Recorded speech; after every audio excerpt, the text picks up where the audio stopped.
Okay, Kacia, I'm so excited to have you back on the show. We are doing a pod swap, which is so fun. I was on Kacia's pod, now she's on here, and it was years ago too that you were on my Hormones podcast, so long ago. I'm like, God, we're just like we're like two totally different people now, which is so wild to like think Seriously. about. And we've been through like so many like similar timings of life and all the things, but Hmm. recently you have been through something really like traumatic with like two back-to-back miscarriages, Yes. and obviously trigger warning for anybody, they'll see it in the title though, but so many women in this community can relate to that. I mean, like, we know the Hmm. stats, 1 in 4 women have miscarriages, but specifically people listening to this podcast, probably a higher percentage of that of Yeah. women listening. And a lot of times, you could feel super alone and isolated with it. You don't have anybody to talk to about it. Like, Mhm. and I really, and like we were talking about before we went on, like, yes, of course, I support clients in helping balance their hormones, but from like an emotional, like grief standpoint, this is not something I've Yeah. personally been through. And you Hmm. don't know what it's like to go through something. So I really want, part of what we're going to talk about today is however much you want to share about it, but Yeah. how you have had back to back miscarriages. And I really just want the woman listening to hear your perspective on it, but also like feel like, oh, she gets it. Like, she knows Yeah. the feelings I'm feeling and it's normal. 100%. And, it's such an important topic because we need to normalize conversations around it because it is also so common. And I think when you're Yes. alone in it, because a lot of people don't talk about it, I was so blown away when I shared on Empower Her, my podcast, as well as on Mm-hmm. Instagram about my miscarriage, how many DMs, I mean, I'm not exaggerating, hundreds of women Yeah. who DM'd me that they've had this happen or that they've had this happen and nobody but their husband knows, which is really, that's a lot of weight to carry. And for Yeah. me as a person, I'm a verbal processor, and I've Mm-hmm. also always been someone who really finds a lot of fulfillment and purpose in sharing with people. And for me, it's like, I have a large podcast and I have a social media platform, but for anyone listening in that doesn't, even just with your girlfriends or like you don't Yeah. know who's been through something like this, and just like sharing about it was very therapeutic for me. But for Mm-hmm. context, at the time that we're recording this, I have a 17-month-old son, Brody, who I got pregnant with on the first try, had a great pregnancy, had this like unmedicated birth in a hospital setting, similar to Corinne's, like very, Mm-hmm. like just everything I wanted. And so when we It's like went to, seamless. yeah, like it was really simple for us. Not Mm-hmm. because part of it was because I did a lot of the work beforehand with you on getting Mm-hmm. my hormones all regulated. So when we did go to try, I was really confident, and it worked out. And I'm so grateful for that, especially now sitting here with 2 back-to-back miscarriages, understanding the magnitude of that as a miracle in itself Yeah. is like so incredible. So when we Mm-hmm. went to get pregnant again, we got pregnant on the first try again, and I didn't even consider that we would have a miscarriage. And when it happened, to say that it rocked me would be like such a drastic understatement. Like I also had a toddler at the time, which is Yeah. an interesting situation because I want to show up for my toddler. I have a business, like we have so much stuff Mm-hmm. going on, but I Yeah. also knew that if I didn't let myself grieve this and feel the weight of this, that would be sitting in my body. And it's the whole like Mm. the body keeps the score mentality where like every single night I would go to bed and cry harder than I've ever cried. And I would listen to this song by Taylor Swift called Bigger Than the Whole Sky. I would just like listen to it on Mm. repeat to just get the grief out of Yes. my, like just get the sadness out of my body. Because Mm-hmm. honestly, like you're grieving that exact moment, and like your body's physically reacting, like obviously like you're passing the like everything. Yeah. Blood. But you're grieving the future that you already had locked in. Like I remember Mm. talking about how we were going to like remodel our house for a second baby and like what our family, Halloween costumes were going to be. And I think the heaviness of the future that you're grieving in the exact moment this is happening while your body's going through something and your hormones are so crazy. And then Yes. in my case, you also have a toddler. It was like crippling. But Mm. on the flip side of that, I had in the back of my head where I was like, I know that I've been through hard things in my life before. While I had never gone through a miscarriage the first time that it had happened, I knew that I would feel lighter again in the future. So in the back of Mm. my head, I literally over and over was like, this is a chapter. This is not the whole story. This is a chapter. I would Yes. repeat myself that mantra over and over again where I'm like, this sucks, but you can't bypass the suckiness of it. Like it Yes. is shitty. And when people are like, well, like you can always try again, it's like, yeah, no shit. But also Yeah. this sucks right Yeah. now. Yeah. And it's so devastating. And then after that miscarriage, I had really been intentional, and you and I have talked about this, but like I was really intentional about not telling myself that my body failed me, which Yes. I understand is a common, mindset that a lot of people had. And I had listened Mm-hmm. to podcasts and talked to people that had miscarriages, and they were telling me that that's how they felt. So I was so intentional not to let myself go to that mindset where I was like, Yeah. this happens sometimes.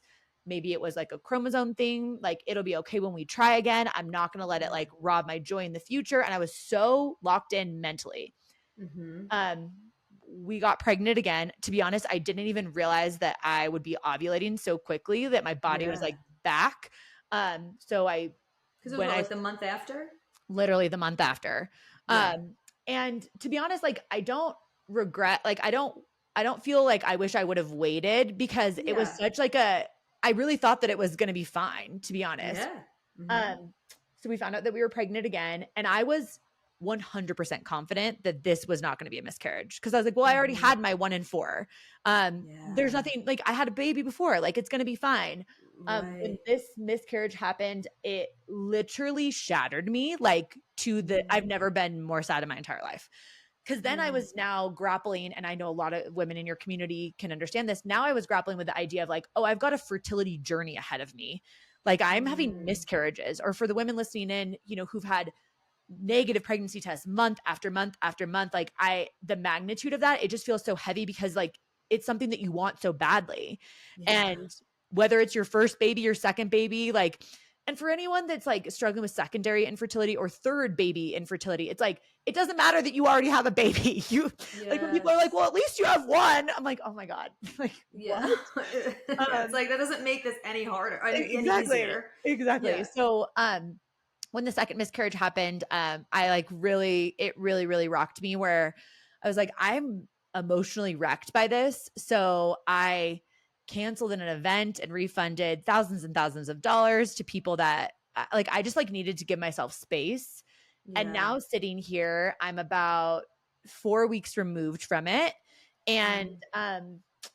I actually have like a lot of hope because now I'm Mm. realizing, even like talking to you about like some of the things that like are some basic things with hormones that I'm like, I can fix this. And we talked about Yeah. this a little bit on Empower Her, but like I actually have a lot of like if I'm the problem, I don't make that mean like something's wrong with me or I'm at fault because things like Mm-hmm. this can happen. But I'm like, Yeah. I'm excited to get to be the solution because I'm like, if I can do things Yes. to support myself, I do believe that I'll feel confident. And to some degree, I actually think I'm going to be more excited the next time I do get pregnant because I know that it Mm. will happen because Yes. I'm going to do a lot of work to get myself there to support my body to have that pregnancy. And like, I'm very, very hopeful, honestly, about the Mm-hmm. future, you know? Yeah. Well, thank you for sharing all of that Yeah. because like so many people won't talk about it or like aren't even able to articulate it the way that you are able to. And that Yeah. like, you're so used to sharing like openly online. So Yeah. it's like helpful for that. Yeah. But one thing I want to like touch on, which now I'm thinking like, oh, I should have mentioned this when we talked on your pod, but like what is so important when you are going through a miscarriage like that is what you said of like, you let your body feel the grief instead of Mm, just like buttoning it up and being like, oh, it's fine.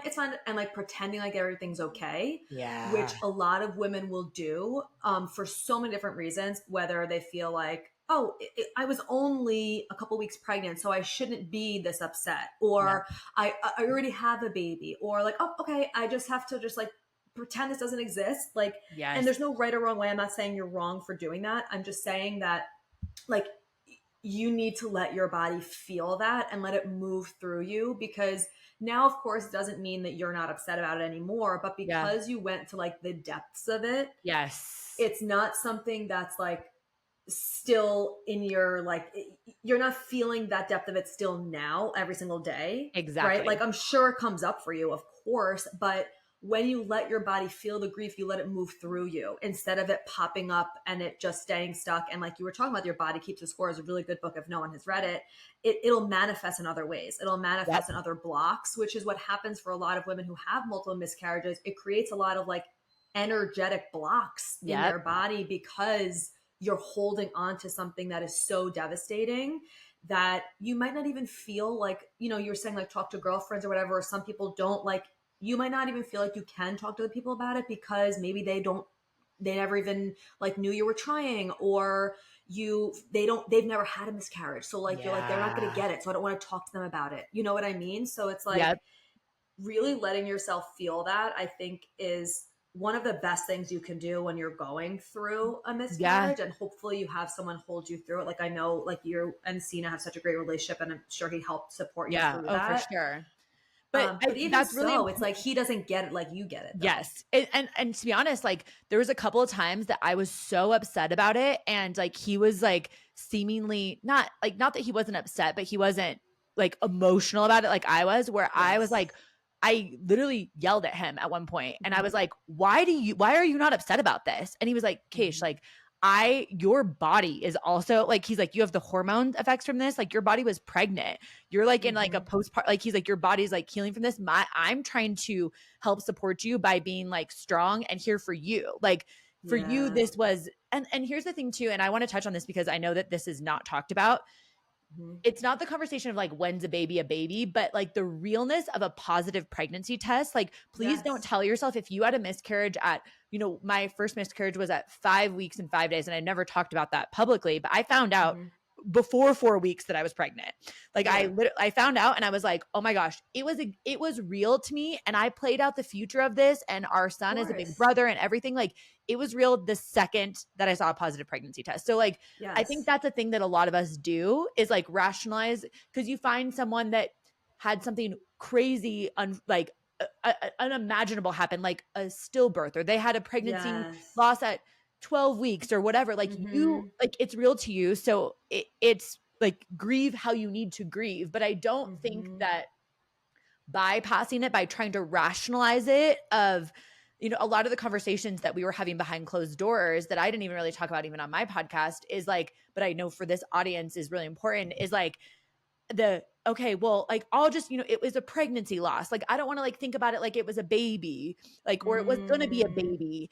And maybe it'll make Mm-hmm. it feel easier for me if I just call it a miscarriage instead. But I was like, it felt like it was real to me, like it was going to be a Of baby. course. So the Yeah. magnitude of that and letting yourself feel that, I think, and everyone handles it differently. But for me, actually letting myself feel the weight of that and then letting it move Yeah. through my body, like you said, is why I can sit here 4 weeks removed from 2 back-to-back miscarriages and actually Yeah.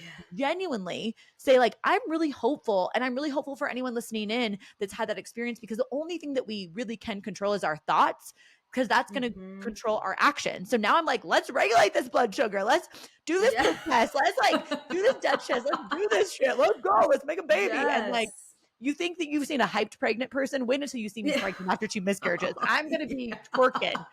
I can't even wait. But it's true, like, and because you felt the weight of it, you don't have to carry that weight with you still now. Like some Yes. women will carry the weight of that for months and months and months and months, and it's always going to be part of you, Yeah, and you're for always going sure. to carry part of it. But because you let it move through you, that weight isn't there as much as it is now. And I want to Totally. talk about the thoughts piece in a second for like how women can help reframe themselves through this when the time is right, right? It's Yep. not like when you were like in the depths of it, you weren't like, oh, I'm hopeful. Like, Yeah. no, like you were like feeling it. Yeah. But before we get to that, like, cause we were touching on, with like Cena and stuff, it's like, Yeah. how did you like seek out support in like Yeah. what ways was it helpful? Like, Mhm. because I know a lot of people too who, even if you're listening to this and you aren't the person who has a miscarriage, but you have a friend who did or something, it's like, how can people around you best support you during that time? Yes. Because a lot of people will think like, oh, I just don't want to bring it up. I don't want to bring it up to Yeah. them and say anything because I don't want them to get re-upset about it. But it's like, maybe they want to hear that you're thinking about them. You know what I Yep. mean? The most helpful things, so 2 things come instantly to mind.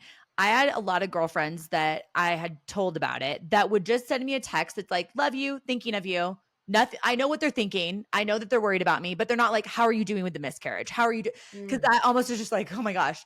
But honestly, Yeah, like how can you answer that? one of the most powerful conversations I had after the second miscarriage was actually from a woman named Jenna Kutcher, who Mhm. maybe some people Mm. listening in know. She has a large podcast, online brand, Mhm. and she's had two miscarriages. Mm. And after my first miscarriage, she had texted me and was like, I'm here to support you however you need. And I told her after the second one, I texted her like 2 days after it happened because I was just looking for someone that had gone through two miscarriages. And I was like, I Yeah. don't like, and she has like I don't know, like I just wanted to talk to her. And she Mhm. came to me and she said to me, "Do you, like here's the options of type of support. Do you want me to just like cry with you? Do you want me to grieve with you? Do you want me to give you my story on like what helped us get pregnant and have these pregnancies? Do you want this?" And I took that framework of like all the Mm. options. She literally like laid out options of like, what do you want in this voice text, this 10-minute voice text that's coming to you? I What love angle do that. you want? And I was like, solutions. Mhm. I don't want empathy and like, I just want a solution and I want to hear your story of like how you fixed it. Like, that's what I want right now. And how Yes. it was uplifting for you to share about it because she has a large podcast. And then from that, the conversations I had next, like one of my girlfriends, Kaylee, she has Clear Stem skincare, which I Yeah. think, yeah, you talk about Clear Stem too. I talked to her. I was like, I don't want to talk about the miscarriage. I want to know like what have been problems with people that you've worked with that have had Mm. reoccurrent miscarriages. I want your health brain. That's what I want this conversation to be. So I almost like Yes. a la carte picked. There was a couple people that I was like, I just want to cry. I'm so mad. And I would like Mhm. literally reach out to people and tell them what I wanted from them, which sounds really weird. Yes. But even when my No, husband, but that's so it was so important. helpful. And like when my Yeah. husband lost his dad in 2021, I remember we kind of did the same thing where like I would be like, we don't want to talk about it. Like we just need to laugh or we want to cry Yes. about it. This is what we need. And advocating for yourself, which I think is an important conversation that Yes. you have on this podcast all the time of All the we have to time. advocate for ourselves. But like Yes. I also to like so truly believe that there are people in our life that really want to help us, but they can't help us if we don't tell them that we need help. So we actually have to say, Mhm. I'm struggling with this and this is what I need from you. And then people want to show Yes. up for you, you know? Yeah, and you make it easier for them to show Yeah. up because you're like, oh, this is exactly what you want then. Because it can Yeah. feel overwhelming too for the person if they're just like, okay, what do you want? Do you want to let? Do you want to? But like you're telling them like, okay, no, this is what I want from you, and then they could deliver on that. So I think that's Yeah. huge, and that's not easy for a lot of women to do because Totally. we're taught to like just be quiet, be the good girls, be like whatever, like be the people pleasers where it's Yeah. like, no, actually I'm going to stand up for and advocate for myself of what I do need and reach out to people and like receive, right? Yes. Like it's hard for women to receive, but when you're in, but that's like receiving is the true like feminine energy. So it's like our natural state, but we have So been true. so inundated with like, like hustle culture, like, whatever, all that. And it's like, let yourself receive the help, ask people. Like I love that you did that and that you told people what you wanted. Yeah. um Well, the other and thing be, too, Corinne, is like I feel right now sitting here after two back-to-back miscarriages, I feel closer than I've ever felt with some of my closest girlfriends and with my husband. sure. Um, Mm, because of I needed so much support as someone, and maybe someone listening into this can resonate with like, I'm the one who like has it together. I mean, I literally built an entire yes. business off of like motivating and supporting other people. And like, I'm the friend Yes. that people call for advice and I'm the uplifter. And I was dead. I literally would say to my husband at one point, I remember saying to him, like, I feel so dead inside. Am I ever going to feel like myself again? Or am I just going to be dead Mm, inside? Like, and I've mm, never felt that way in my entire life in all 35 years of yeah. my existence. Um, And you've gone through hard and things I've had before. friends die and stuff. Like Mm-hmm. I lost two friends at age 30. Like I've gone through some Mm-hmm. stuff, but I felt so and the hormones too. Like some of the Yeah. things that you're thinking, just reminding yourself like a post miscarriage or even like in the journey of fertility, it's like, gosh, like you're just like your hormones and like how you're feeling about this, like it's so much. Um Yeah. Well, you're in a postpartum period after you have a yeah. miscarriage. And you were Yeah. in a postpartum period twice, like close Twice together, in 3 months. Yeah. So it's like Yeah. um, to be honest, like one of the biggest blessings that came from this is like I feel really comfortable and confident asking for help way more than I ever did before. I feel Mm. closer than I've ever felt with some of my girlfriends and with my husband. And Mm-hmm. gosh, that's like a really good feeling to know like how much people want to support you, especially if you're Yeah. constantly the supporter of other people. And like Mm-hmm. canceling events with like my community and like Yeah. dropping off the face of the planet and like not doing a podcast for a while. And like I just like Yeah. it was like, I can't do any of it. And like it actually felt Mm-hmm. really powerful to be like, I need help. I am not good.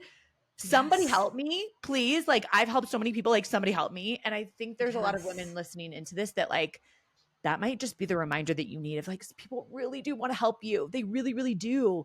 And you're going to feel closer Mm-hmm. with them if you let them. And it's okay to take a break. Like it's Yeah. okay to not be okay. Yeah. Like it's okay to not show up. It's okay to not be the one texting your friend like, "Hey, how are you doing today?" Like it's okay to like not do anything. Yeah. And that's a lot. That's so hard for people to hear or be like, "Oh, but it wasn't that big a deal. Like I shouldn't have to take off of work. Like I should be Mhm. fine." You know what I mean? Like if you have the ability to Yeah. do that. Like Totally. and being able to do that. So let's talk about the like your framework because like Yeah. one of the most powerful things like about you is your ability to like change your thoughts and reframe things into a way to actually support you because like you were Mhm. talking about before it's like the way you feel is based off of your thoughts, right? So Yep. it's like after you went through the depths of everything, you were quickly, well, I don't want to say quickly, but you were like, Yeah. okay, how do I need to think about this to Yeah. actually support myself? Because it's so easy to probably stay in a thought of like, this is never going to happen. Something's wrong with me. I'm broken, da da da, da, whatever it is that people like women will like latch on to. So what, like, how did you like crawl out of that and like have you had a strong mindset to begin with, but what Yeah. would you tell the woman who's listening to this of like thoughts that can help herself kind of get out of it, reframe it? Yeah. Yeah. I think like acknowledge the thoughts that you have without judgment first. Cause like Mm, for me, the like, am I ever going to feel like myself again and happy? Like, as someone who's like, I'm an Enneagram 7 manifesting generator for people that are familiar with that. Like, I'm a very yeah, optimistic person. Like, I've said to my naturally. husband, I'm like, if I could do like a brain transplant, like when I die to someone that's like a not happy person, I would love to give them my brain because it's really happy inside there, like naturally, Yeah. which is such a gift. Um, Yeah. but I was like, I was really concerned with not feeling like I was ever going to be myself again. And that was a really weird feeling. And instead of feeling that feeling and wanting to reframe it instantly, like I was letting myself get the feelings out.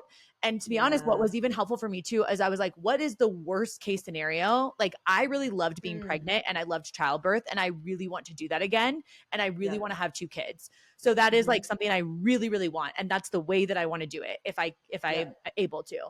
And I believe that I am able to.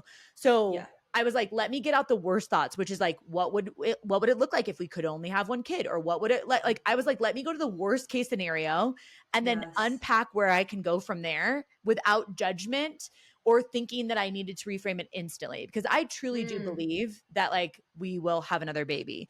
And I'm yeah. not like, I actually am not really worried about it, as weird as that Hmm. sounds, but I'm in that moment, that was like my worst fear was like, what if, for someone listening into this, what if I never have a baby? Or what if I never have that Yeah. second baby or third baby? Or play it out. Like, you will be okay. Like, how can we Hmm. figure this out? There are other options, even if they're not your favorite Yes. option. There are ways that like this can happen, whatever. So I almost like let myself go to that. And then I was like, how can I Yeah. support myself to move to a more neutral thought? Because first Hmm. was, am I ever going to feel like myself again? I feel like I'm dead inside, which was very weird and very opposite. Like my husband has never seen me like that, and we've been together for 16 years. Yeah. Um, and so the next thought, instead of being like, I'm going to be happy and excited, was like, how can I support myself to just like feeling okay? And what are the Hmm. tiny things that I can start to notice to just help me feel okay? And I found Yes. myself in this like state of like immense gratitude for very small things. A lot of it Mm. was related to my toddler, honestly, of like watching him like sniff flowers or like just like noticing like how my husband like gives me like a hug and holds it for a long time. And like when I would have like a cup of coffee, I was like, gosh, this like almond milk is hitting, like, Tastes so good. whatever. Like it was just like I was trying to be like super intentional around like micro tiny things that just brought me a lot of joy that I didn't notice. And it literally Yeah. it almost feels as if it was like a dimmer switch where I was like completely out black of dead inside to, instead of wanting to turn it all the way on, instead of a light switch, it was like a dimmer switch where I was like, okay, Love that. what can I do that's a little bit more supportive? And like, okay, instead of believing that I won't get pregnant again, maybe I can just adopt the belief that I won't get pregnant on my timeline, but I still will get pregnant. And Yeah. maybe I could entertain the idea that maybe this is actually working on a better timeline than I could even realize. And I just don't know what that looks like yet, because a lot of things have Yes. not happened on my timeline or the way that I wanted them to go. Like, I started to be like, could I entertain this thought? Could I play with this idea? Because I also think like the affirmation space is tough, because if you really feel like even if you have a belief that is, this is a shitty belief, but if you have this, my body is failing me, don't judge yourself for having that feeling, but say like, Yeah. how can I pop it more into something more neutral? Because it's really hard to go from my body's failing to me to I have this abundant womb and like everything's Yeah. going to be great. And like, it's like, well, if you don't Yeah. believe it, your body's not going to believe it either. So it's like, take the Exactly. pressure off yourself and like increase it slowly. That was helpful for me. I love that. That's like, for anyone who listens to Abraham Hicks, like I know some people in this community do, Yeah. she talks about like going up the emotional scale, right? So it's like, Mm, instead of going from like, grief to complete joy, you're like, okay, grief to like anger. And like, you're moving yourself up there. yes. And that's the thing, like you said, the affirmation space, like you can't just go from one to the other. Like you're just like faking it yourself Yeah. out. And then, Um, because you're the only person you're going to live with yeah. like for the rest of your life. Like, Yeah. Yeah. Yeah, that's such good advice. I love that so much. And that's just gives some people such a permission of like, okay, it could be a little easier, like way like up there. Yeah, totally. And on that like thought, I know on your podcast you talked about like the happiness path, and you were saying like, okay, now maybe this is gonna work out even better than I thought. And now you're Yep. like more easily able to tap into like the Totally. higher frequency thoughts. But you were talking about this concept of the happy path. Can you just like touch on that? Because I love that whole like Yeah. analogy. So it comes from like an engineer. One of my girlfriends is building a tech startup, and we were talking about this conversation of like when engineers like pick at the path that you create, where it's like, oh, we're going to have this software is going to work this way and it's going to go exactly according to plan. And it's like, well, we have to prepare for alternatives, right? But as Yeah. humans, like we decide we have a goal and we think that this is going to be the exact path that we get to the goal. And if any curveballs come in, we're like, ah, and then we don't believe in the vision of where we're headed. Yes. I am 100% confident that holding on to the vision of what you want for your life is the most powerful thing that you can do. But the Yes. way in which you get there, you don't get to pick that part.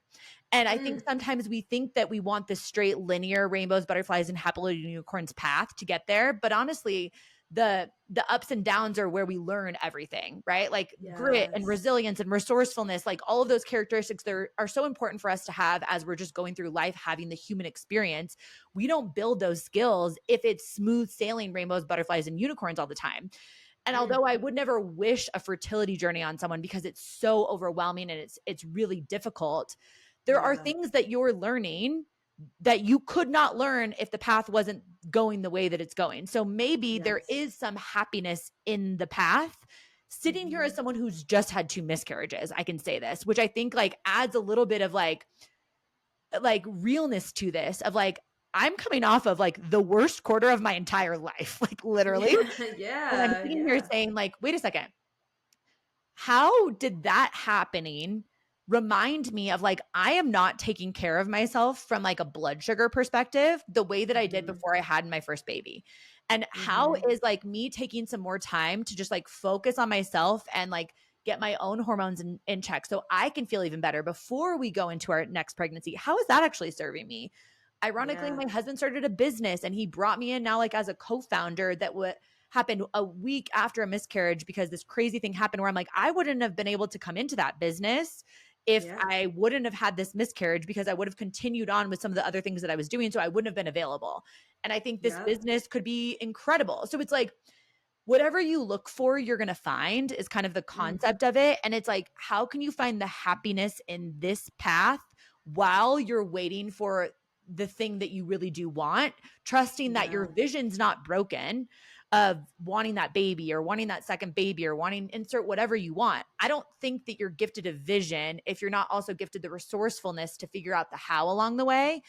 I Mhm. wouldn't have wished the path of 2 miscarriages, but I'm Yeah. sitting here like, gosh, this is giving me a lot more depth as a human.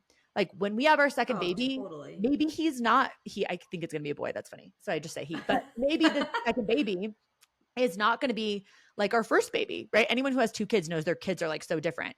So different. Our first child is a carbon copy of me right now, like personality wise, he's me in a boy form. What if our Yeah. second baby is like super emotional and he Yeah. or she, I guess it could be a she.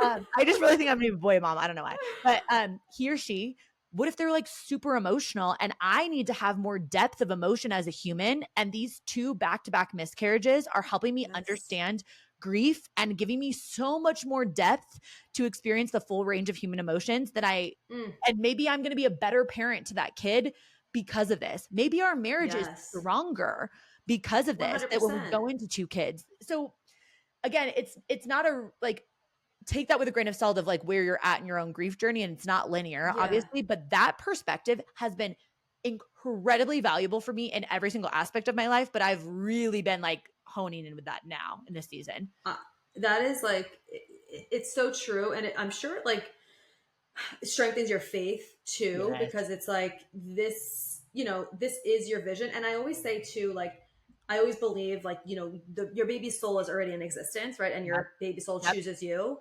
So it's like, what lesson does your baby want you to learn, and like how do you have to learn until that baby's like, okay, now I'm ready to come in? And like every soul Yeah. has their own timeline, so it's like you want this specific timeline, but the soul that picked you to be their mom is like, well, I'm not ready to come in yet, and Yep. it's for a specific reason, like they're meant to be on earth at a specific time. Yes. So it's like they also are like, okay, she needs to still learn X, Y, and Z, and this is like how she's going to learn it. Like I always will have my clients tap into that too, because it strengthens your faith. It Yep. puts your mind into thinking about different things, and it just helps you feel, like you said, more hopeful.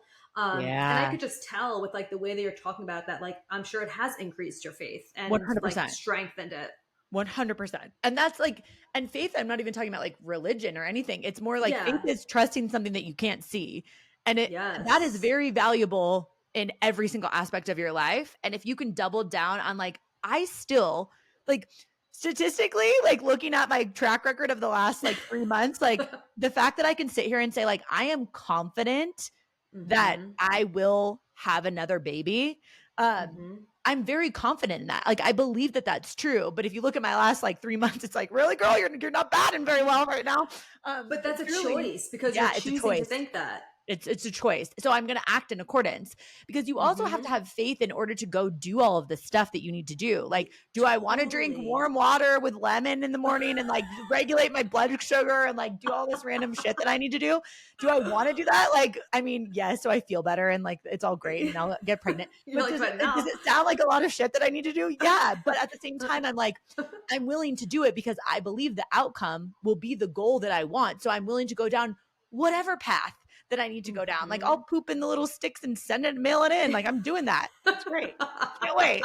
She's doing the gut personal poop test. If anyone's listening, you've heard me probably talk about it before. It's the best. It's quite the experience, but it is the best. Um, I love this so much. And the last thing I want to like just touch on with this Yeah. is because we talked about it before, and I want to like dive into it. How you were saying that like how Cena didn't feel the depths of the Mm, grief like that you did. yeah. How did you not make that something where you were like mad at him for long periods of time, or Yeah. holding it against him, or having it break you guys apart? Because that could be something Yes. that could affect, this made your marriage stronger. Or I Yes. feel like it could be something that could make it not fall apart, but you know what I Yeah, mean? totally. Totally. Um, First I expressed it where I was Mm-hmm. like, I feel like the first time I got really bad. I was like, why are you not like upset about this like I am? And I was like putting it out there because I also think that like if you don't put out like an issue that you're having in any aspect of your life, like in your marriage in particular, like coming from someone who's Mm-hmm. been in a really long relationship, it Yeah. will build and it will turn from like a tiny little Yes. thing into a massive mountain, and it might be to the point that it's not repairable. So I am Yep. big on like if something comes up, I shouldn't have handled it the way that I did when I like snapped at him, but I was also like very hormonal and so I got a free card on that Yeah. instead. Yeah.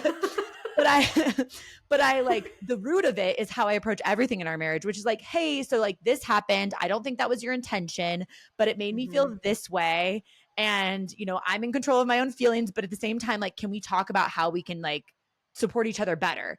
And our Yeah. mentality about life in marriage is like, we're on a team and we're on a Mhm. team for the rest of our life until like we're like 120. Like that's what I'm Yeah. thinking on with science. Okay.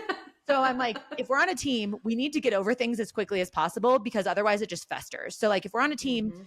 I can see how our personalities and the way that we approach things differently is actually very advantageous to the team.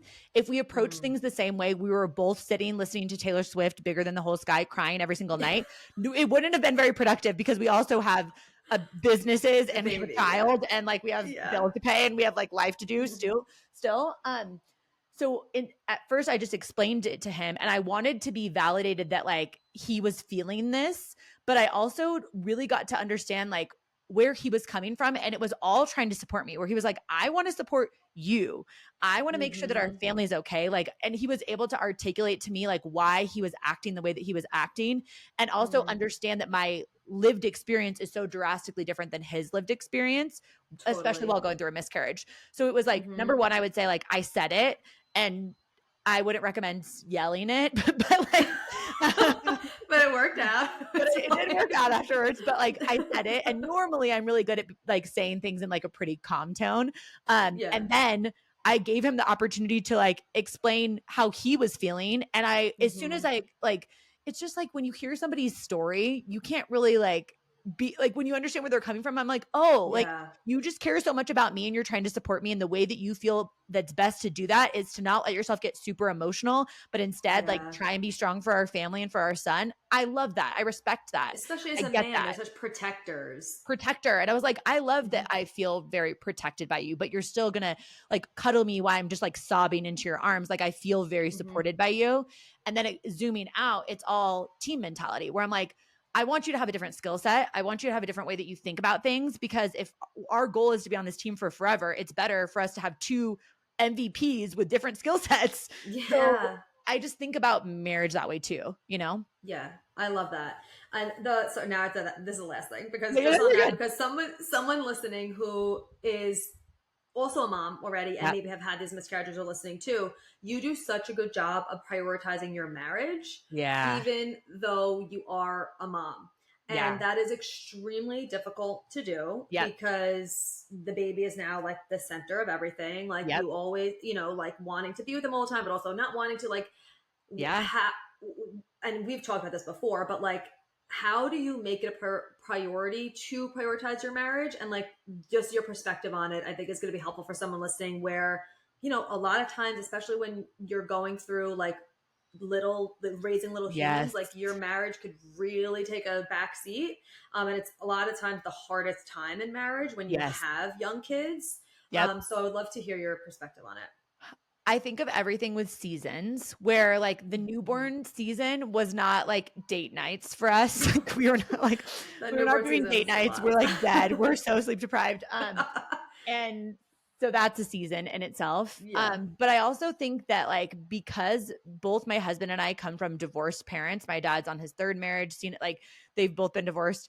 We didn't see modeled to us an example of what we want. So we decided straight out the gates that when we got married, that we were going to decide what our standards were. And we were like, Mm, we are going to prioritize our marriage because we think it's the most beneficial thing that we can also do for our kids is so to true. figure out how to model to them an example of a healthy relationship. This is Ugh. why I honestly like even like with divorce and like that conversation, as someone who had their parents get divorced when I was 3, I saw my mom go marry someone that she's still married to, that she's stoked to be married to. So I got to see that modeled to me later, that I Mm, think like if you can't like it's like you got to figure it out within that own yeah. unit because it is modeling to like Hmm. they're not going to remember everything that you said, but they're going to be talking about your marriage later. Do you want them to say that it was like the type of marriage that they wanted, or do you want them to be like, oh, they stayed married, but they were super unhappy? And so I Hmm. don't want And it when to you ever say get they to got to that. figure it out, you mean either like figure it out so you have a thriving marriage or figured out when it's time to not be in the Yeah, marriage. yeah, that's what I believe Hmm. for sure. Yeah. As someone who is like, I believe in marriage so Yeah. wholeheartedly, but I also think it's like it takes two people that are really committed to that and owning their own shit. And for Hmm. us to prioritize, like, we have to prioritize having fun together because before we had a 1.5-year-old, we were together for many years. And like, I loved our life before we had kids too. And Hmm. it's very different now. But like, I want to make sure that, like, it's like this phrase that we heard like early on when we were dating that we talk about all the time. It's like you intentionally grow together or you quote unquote accidentally grow apart. If Mm. there's no intentionality behind it, like if you aren't prioritizing getting like solo time, maybe you can't go away for a weekend right now because you don't have Hmm. childcare, you can't pay for it or whatever that looks like. But like, can you get an hour where you hire like a college kid to watch your toddler so you guys can just go Yeah. on a walk and be not be mom and dad, but be husband and wife? Like, that's Yeah. been so everything to us. Like, our nanny comes at 7 a.m. And at 7 Hmm. a.m., my husband and I go on a walk, just the two of us with our dog. So nice. She comes 3 days a week. So 3 days a week we do that. And we talk about just like life with no baby attached to us. Yeah, especially the toddler. You can't have a full conversation without them like interrupting or talking. It's like totally Exactly. different. Exactly. And you're just in a different mode. And like that end of the night Yes. when your baby goes, our son goes to bed at like 7. And so it's like Hmm. we have to go to bed by 9 because he wakes up Yeah. at 5. So I'm like, I Same. gotta like that end of the night time is like, and watching like TV or something, it's like sometimes that's fine, but it's like that's not where Hmm. I feel like really connected. Mm. So if we don't prioritize it, then it's not gonna grow. And I really want to, I believe I deserve to be in a really happy relationship, and so does my husband. Um, Hmm. but our son also hopefully can see that modeled from us too. And statistically, it's like 50% of marriages are going to end in divorce. Hmm. How many of them stay married that are happily married? I can imagine that's much Oh, less. So we totally. also think about this of modeling to our son's friends, Mm. where like if they don't have a marriage that they're looking up to, like we would love to get to be that example to his friends. So if we Yeah. care about being an example of a healthy marriage and that really matters to us, and not everybody has this goal, but this is really Yeah. important to both my husband and I for whatever reason, is like we really want to prioritize our marriage. So what do we need to do in order to have that? Well, we need quality time together, and that just matters a lot, Yeah. you know? Yeah. And having fun, like that is huge Yeah. just in general as a parent. It's like you have fun with your toddler, like, especially Yeah, now yeah. they're toddlers. Like I have fun like with her because it's just such a Yep. fun age.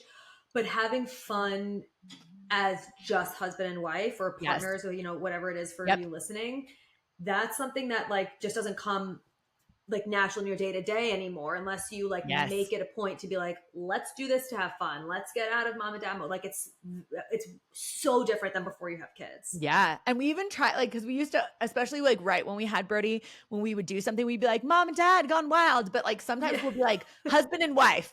Like, Yeah. we'll actually have to like change the language where I'm like, we're not mom and dad right now. Like, we are mom and dad, but we're Yeah. not right now. Like, right now, we're husband and Yeah. wife and we're bowling or like, I don't know, whatever we're Yeah, doing. it does feel different when you Yeah. say like husband and wife. It like puts your brain in like a different, Totally. like mode. Totally. I love that. I love your perspective on it. Like, oh, thank you so much for sharing Yeah. so openly on here. Like the woman listening, just I know she needed to have this conversation. If you are listening to this, like please share this with someone, whether you know they had a miscarriage or not, because even if they haven't, they know someone who has. And Totally. like it's so important for people who don't feel like they have an outlet or to feel like they can talk to someone about it, to have this in their ear, to know that like their feelings are normalized, there is a way out of it, you can feel hopeful again, like Yeah.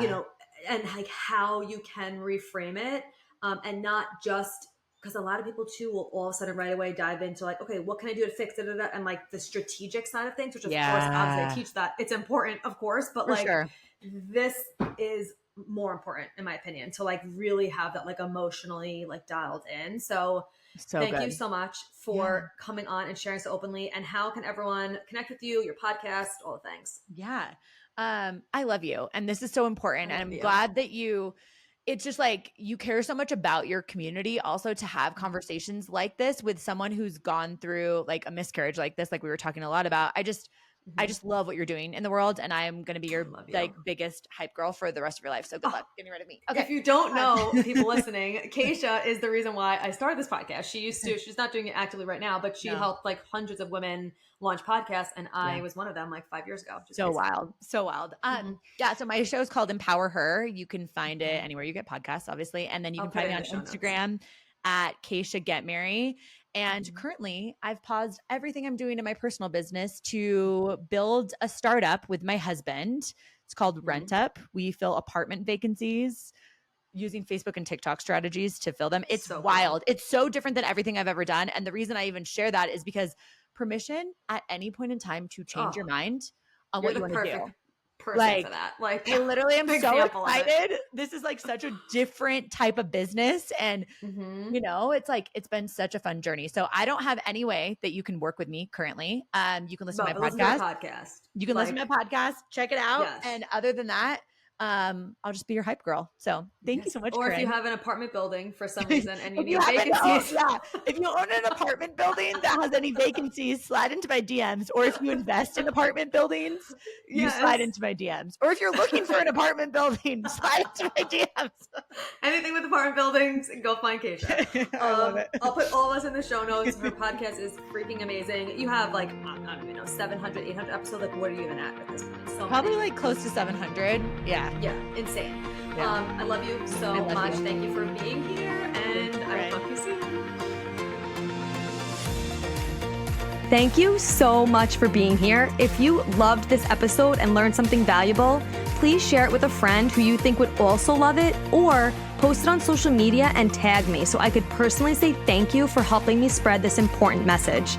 I am beyond grateful to be here with you. So until next time, stay intentional, stay consistent, and always mind your hormones.